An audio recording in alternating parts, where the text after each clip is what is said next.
Olá, queridos alunos, tudo bem com vocês? Eu sou o professor Leandro e eu vou fazer com vocês uma videoaula com a resolução das atividades dessa semana 1, PET 4. Já estamos aí no último PET desse ano de 2021, hein? Como passo rápido, mas vamos lá. Vamos falar sobre ética e moral, divididos em algumas partes. Nessa semana, a parte 1.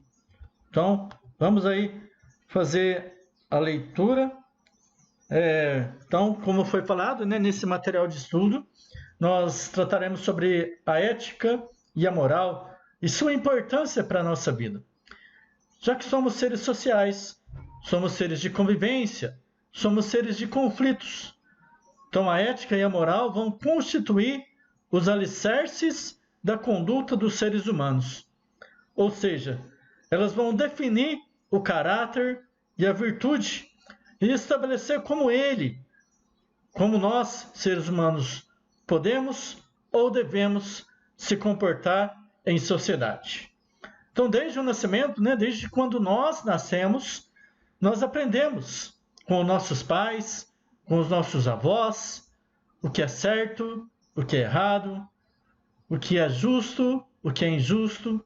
E a partir daí, nós então reproduzimos e refletimos sobre os valores da sociedade em que vivemos. Então, às vezes, muitas das vezes, nós somos tomados por emoções, por sentimentos que se relacionam aos acontecimentos e situações do nosso contexto social. Exemplos como a desigualdade social, a corrupção, pobreza, entre outros. Principalmente nesses últimos anos, no Brasil, nós estamos vendo situações degradantes, pessoas passando fome, pessoas passando necessidade, pessoas desempregadas, pessoas sendo injustiçadas socialmente. Então, há vários contextos que nós podemos expressar nossas emoções e nossos sentimentos. Então, nesses momentos, onde nós vemos situações como essas, nós somos movidos pela solidariedade, que surge da maneira como avaliamos as situações que nos dizem respeito ou aos nossos semelhantes. E distinguimos, o certo do errado, o justo do injusto, mas como nós podemos fazer essa distinção? De onde se originam nossas ideias de bem e de mal, de vício e de virtude?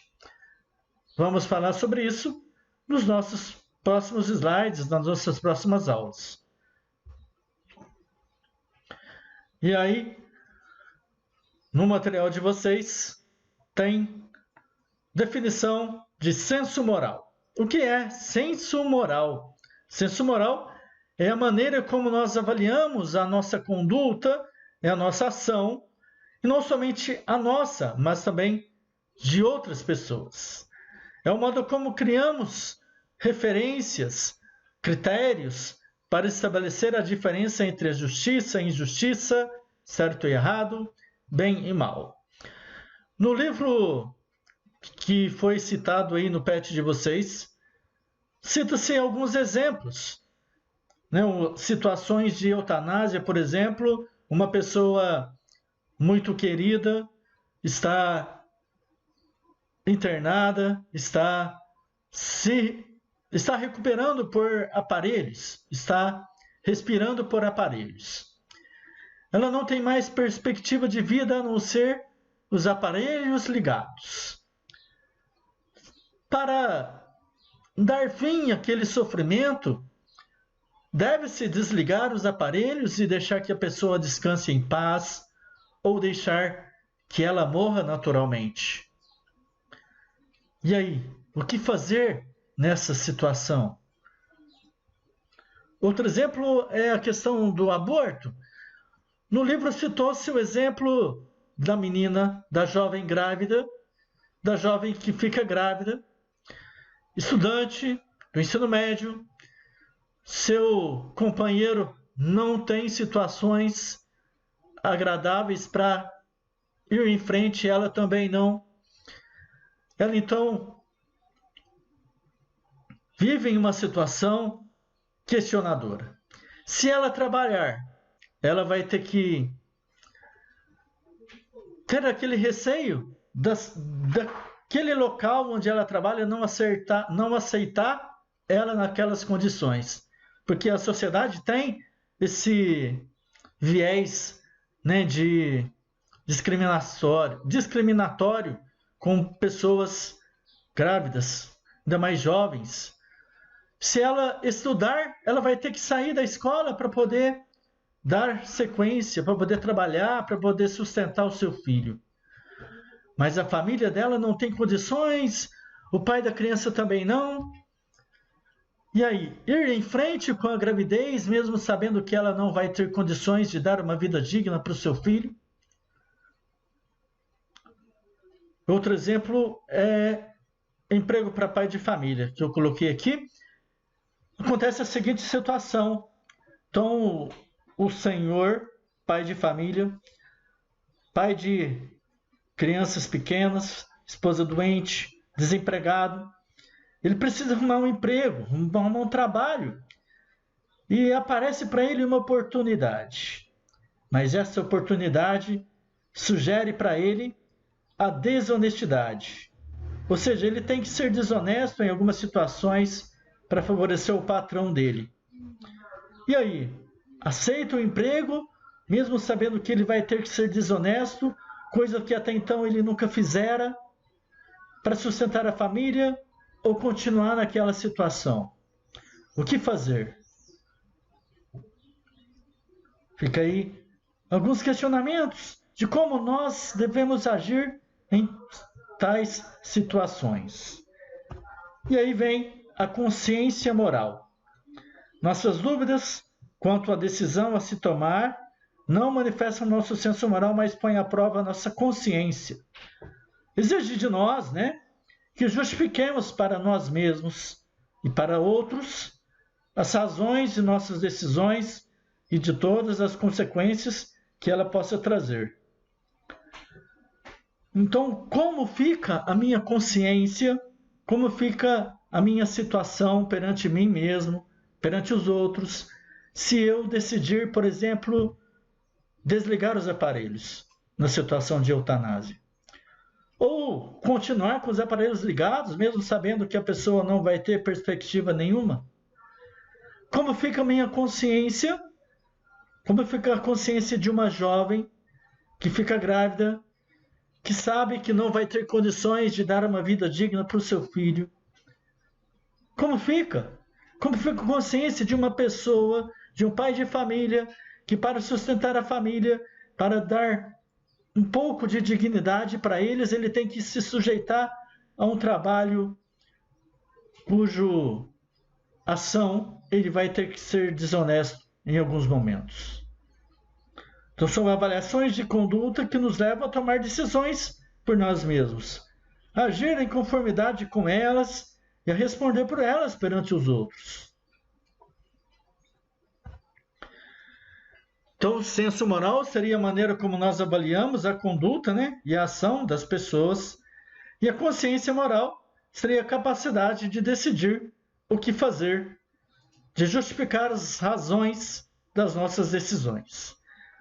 No PET de vocês tem também juízo de fato e juízo de valor. Juízo de fato são aqueles que dizem o que as coisas são, como são e por que são. Quando dizemos, por exemplo, está chovendo, como na primeira imagem, nós estamos enunciando um acontecimento constatado por nós. Quando nós dizemos a criança está chorando, nós estamos constatando uma situação, uma imagem que nós acabamos de constatar, acabamos de ver, acabamos de presenciar.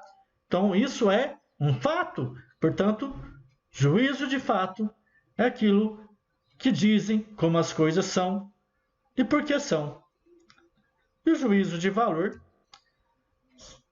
avaliam as coisas, pessoas, ações, experiências, acontecimentos, sentimentos, estado de espírito, intenção e decisão. O juízo de fato, então, vai classificar como bons ou maus, desejáveis ou indesejáveis e assim por diante. Não se contentam em dizer como algo é, mas se referem a como algo deve ser.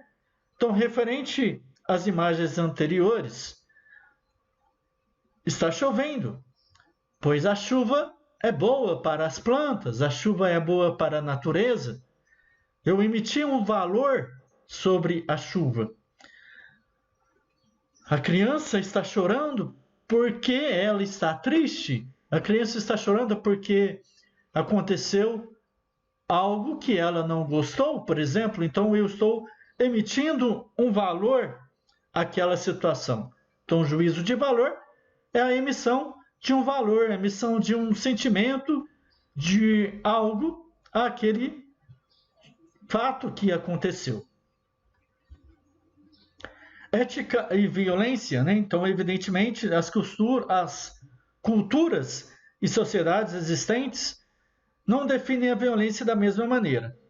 Então, quando uma cultura e uma sociedade definem o que entende por mal, por crime e por vício, elas vão definir aquilo que julgam violência contra um indivíduo ou um grupo.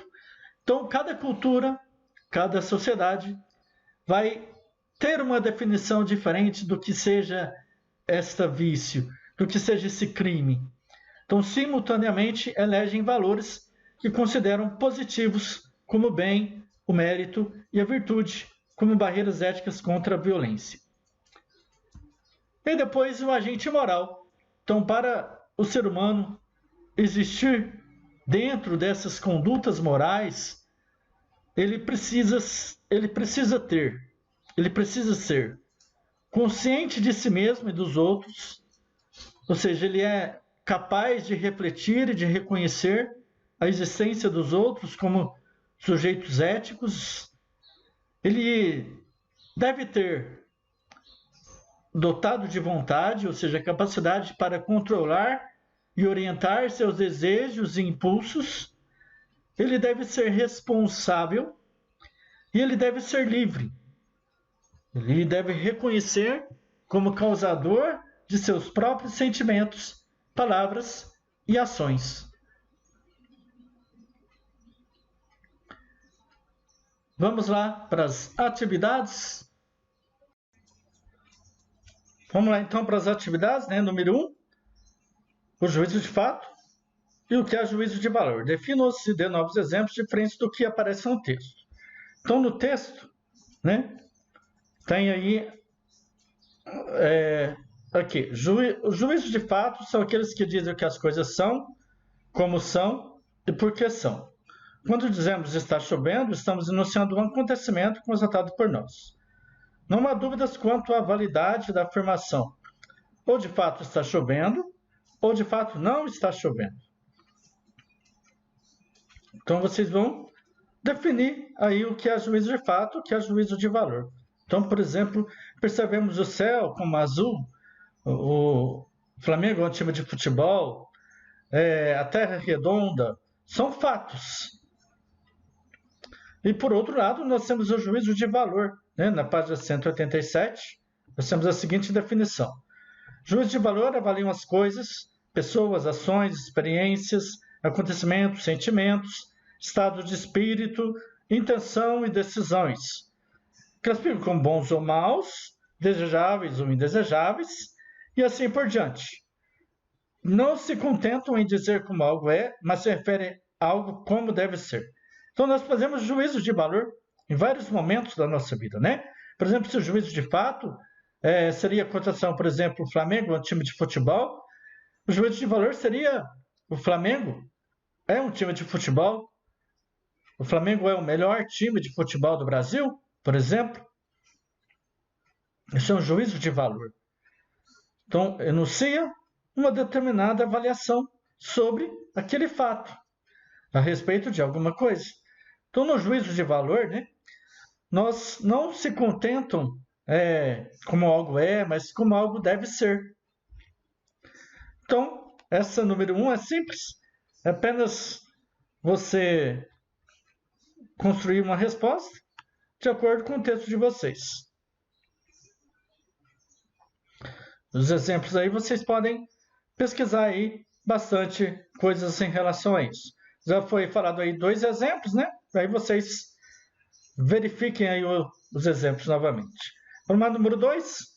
O brasileiro tem noção clara dos comportamentos éticos e morais adequados, mas vive sob o aspecto da corrupção, revela a pesquisa. Se o país fosse resultado dos padrões morais que as pessoas dizem aprovar, pareceria mais com a Escandinávia do que com a Brusundanga, corrompida nação fictícia de Lima Barreto. O distanciamento entre reconhecer e cumprir efetivamente o que é moral constitui uma ambiguidade inerente ao humano, porque as normas morais são. Então, nós temos, de um lado, as normas morais, que tem a ver com as expectativas sociais sobre o que é certo, sobre o que se deve fazer, e, por outro lado, nós temos a ética, que é de uma maneira individual, de uma maneira mais particular, né? Sobre o que é certo e o que é errado. Então, de várias maneiras, nós podemos definir ética e moral aqui nessa questão. Então, qual é a origem das normas morais? Decorrentes da vontade divina e, por esse motivo, utópicas? Em algumas sociedades, talvez sim, mas não é como pede o texto.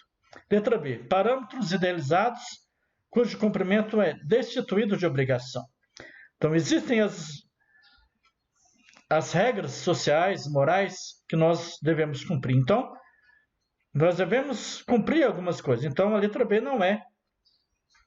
Porque o parâmetros idealizados cujo cumprimento é destituído de obrigação. Não, nós temos obrigações a cumprir. Letra C. Amplas e vão além da capacidade de um indivíduo conseguir cumpri-las integralmente. Também não é essa. Não faz sentido, né, de acordo com o texto. Normas morais estão aí, umas pessoas cumprem, outras não. Letra D. Criadas pelo homem, que concede a si mesmo a lei a qual deve se submeter. Então é essa, né? Tem mais a ver com a proposta. Por quê? A letra E. Cumpridas por aqueles que se dedicam inteiramente a observar as normas jurídicas. Também não. Porque moral muitas vezes tem a ver com o cumprimento de normas jurídicas, mas não se restringe apenas às normas jurídicas. Normas jurídicas são leis, né? Algumas normas morais que a gente segue não se restringe às normas jurídicas. Então, seria a letra D.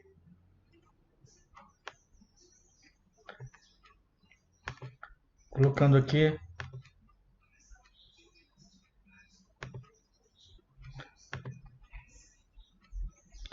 Número 3.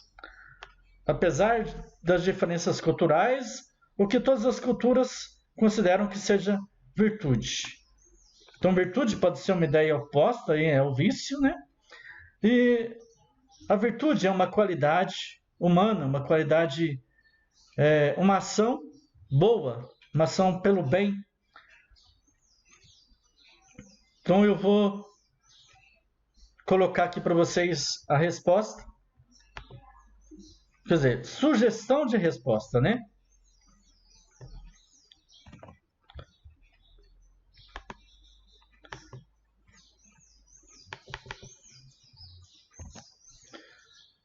Então, independente do conteúdo, né, e da forma que cada cultura lhe dá, todas as culturas consideram virtude algo que é melhor como sentimento, algo que é melhor como conduta e algo que é melhor como ação. Então, a virtude seria a excelência, a virtude seria a realização perfeita de um modo de ser, de sentir e de agir. Então, em todas as culturas, as virtudes são consideradas os fins da ação ética ou a finalidade da vida social. Então, esse é um direcionamento aí para você colocar como resposta, tá bom? Vou colocar para vocês lá na número 1 a resposta também para você seguir.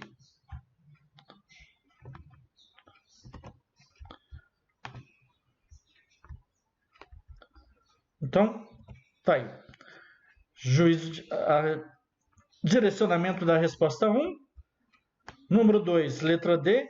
E número 3, tá aí para você acompanhar também. Ok? Então, muito obrigado. Essa é a semana 1 do PET 4. Até a próxima. Tchau, tchau.